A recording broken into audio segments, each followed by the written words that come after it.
YouTube, how we doing? Soul family, what's up? I hope everybody's doing well, staying blessed and protected. Want to say thanks to the subscribers, people that have joined. Appreciate you so much. And tonight, I wanted to speak about a topic that doesn't get much validity in certain communities and things of that nature. The topic is gangstalking.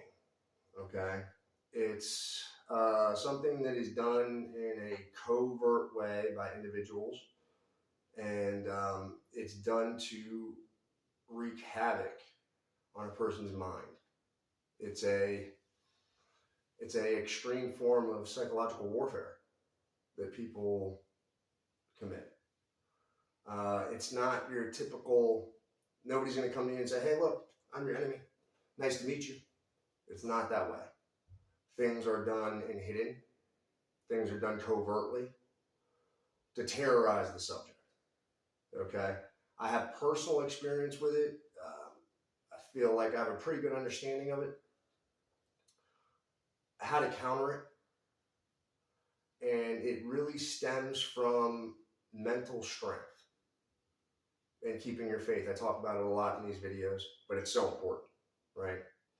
And shout out to other people that speak about these type of things in the community, and some of them are younger than me and so blessed and brave for speaking about these things and winning the battle, because it's a very, very tough battle, and it can be long for some people and arduous, and just sometimes you want to quit, but you can't, right?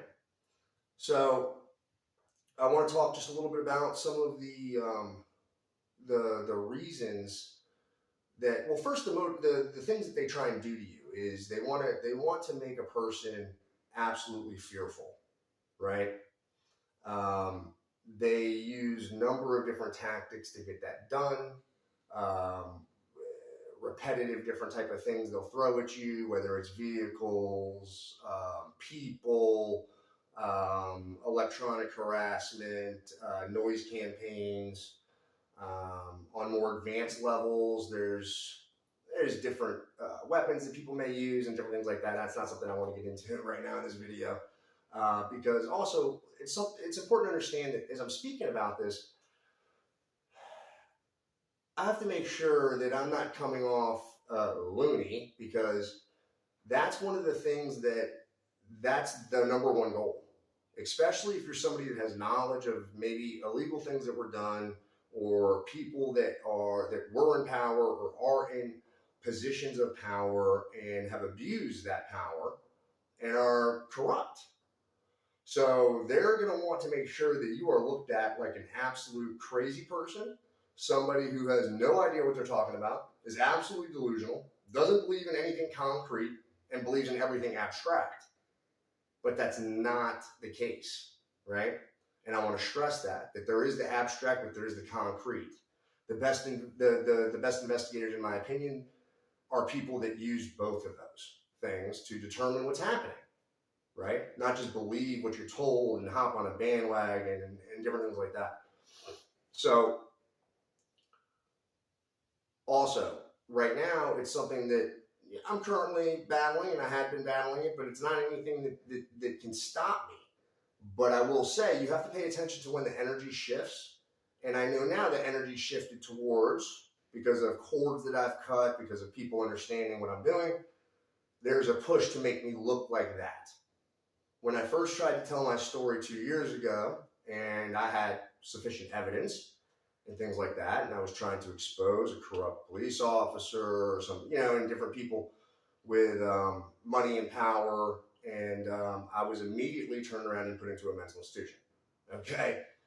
As soon as I got out, from the hospital, I was getting, again, surveillance by the same people, and all these different things. So it was clear to me what was happening. It was clear to me before that what was happening. Okay?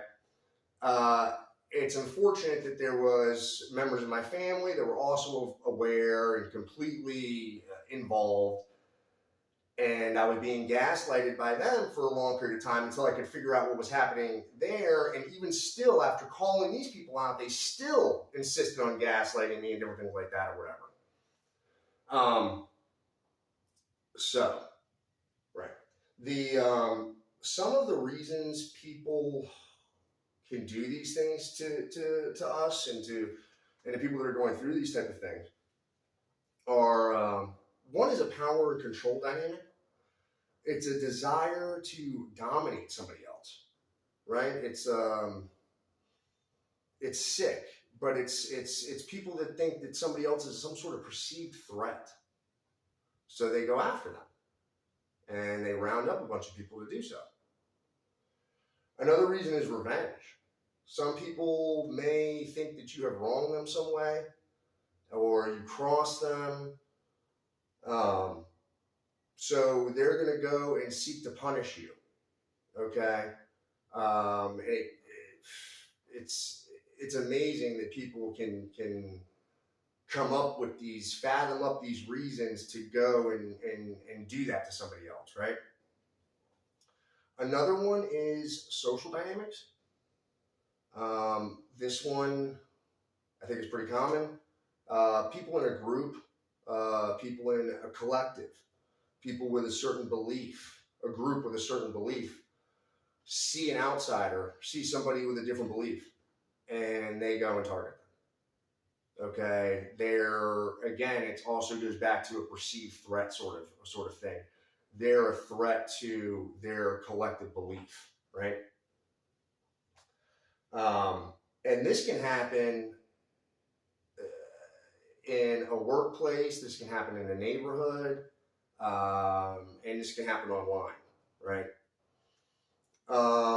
See, another one is the person who's doing it will like to project their insecurities, their fears onto the individual. So if you're doing something that maybe some people are afraid of doing, or you're doing something that maybe people wish that they could have done, so they're going to go and target you and try and project all their fears and all their insecurities onto you and fill you with doubts.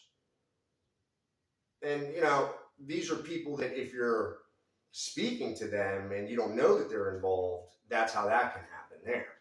But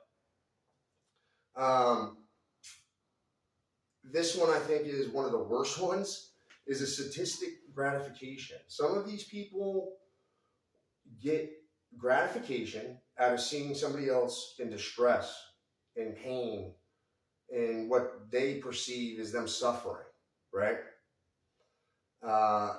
That's these type of individuals. You really have to learn how to transmute this stuff, because they send you curses, you got to send them back flowers. I mean, you got to learn to really enjoy this. Like it became, for me, it became like a game. Like, this is like, okay, like, how do you win? Right? So how do you figure out how to do this? Right? So you just, if they think that taking away everything from me is what's going to have them win, take it. I know what you can't take from me. Right? So that's what I focus on. Right? It's here. It's here. They can't take that from you. Another motivation that people have is money. Ooh-wee, it's a big one. Okay, it's a big one, right? People will harass you out of your job. Okay? They want that spot. They'll find a way to get you out of there. They will. Even if it takes a long period of time, right? Harass you out of a relationship. People will find ways to sabotage relationships. All for the reason to slip into these roles, okay? So that obviously they think that there's some sort of, well, of course it's a job, that's money, and some of these relationships is people that have money, or whatever it is, and that's what motivates these people to do these evil things, right? Because that's what they want. Peer pressure, I think that this one goes hand in hand with the social one. But the peer pressure one is even, in my opinion, a weaker individual, because a peer pressure person is somebody who, because they want to fit in, they join. So they hop on the bandwagon, because if they don't, they're like, people are looking at them like, what, do you actually like that person? are you kidding me? Do you know what they did? Do you know? And they're like, no, I didn't know. So-and-so likes, get them. So those people aren't strong enough to stand up for what's right. They don't have the ability to be on the right side of things and say, screw 2 people, 1 person, 5 people, 10 people, whatever it is, okay? Because they don't want to be shunned. But they know there's 1 person out there that's being shunned by many, many, many, many, many more people than that. Another one is misguided sense of justice. This one's tough because this has to do with really an ingrained philosophy, I think, with these people. So you have people out here that really think that they are doing justice, but in fact, they're committing crimes. They're the ones invading privacy. They're the ones spreading falsities. They're the ones doing all these things. They're the ones not investigating properly. Whatever you want to, however you want to look at it. This vigilantism that's done on a whim. It's crazy. It's like a witch hunt. You know, it's unbelievable. Another one is paranoid delusions. So these people will want everybody else, okay, to think that you have paranoid delusions, right? A lot of the times, it's these people that have paranoid delusions, and the paranoid delusions are that you are involved in some sort of bigger conspiracy and cabal. You're Illuminati. You're this, you're that, and you're a threat somehow. And that's why they need to do what they're doing. And it's all a ploy. And I urge people to look past the facade, okay, of what people are trying to put up, okay, about other people, especially people that may not have a lot of people around them, people that may be more in hermit mode, or people that may want to stay to themselves a little bit more. Like, let's not judge each other. Let's not believe everything that we hear. Let's go talk to people. Let's ask people. You know, so many people out here, like, I'm out here a lot, and you know, one of the things I like to do is when I'm out here, I like to try and say hi to people. I like to try and smile at people. I want to try and interact with people. And I notice that some people are really just so closed off, you know, and it's a shame because I can sense that some people think that they're enlightened or they're on this wonderful journey, but then it's like, where's the human interactions? We can't just be so lost in whatever we're going through. We have to still try and reach other people, right? So that's a topic for another video, but as I go into more videos, and I go in a little bit more detail about how to uncover some of these things and things like that, the one tip I will leave y'all with this video is, when you feel like stuff like this is happening to you, it's important to start documenting things, okay? You gotta start looking at the vehicles that are around you. Are you seeing the same ones all the time? Are you seeing the same make and models all the time? You know, are you seeing the same license plates over and over and over again?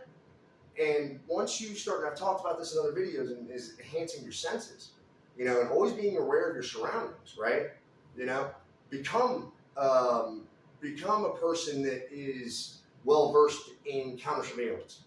Okay, if you haven't been in situations previously in your life where you've had to deal with things like that, okay, learn about it. Okay, learn about how these things work, what the type of tools people use, how to spot when people are doing this. Okay. You may find that you have certain talents that you didn't know that you had before, and they may benefit you in confirming or clearing not confirming, but clearing doubts that you may have had about what's going on with you.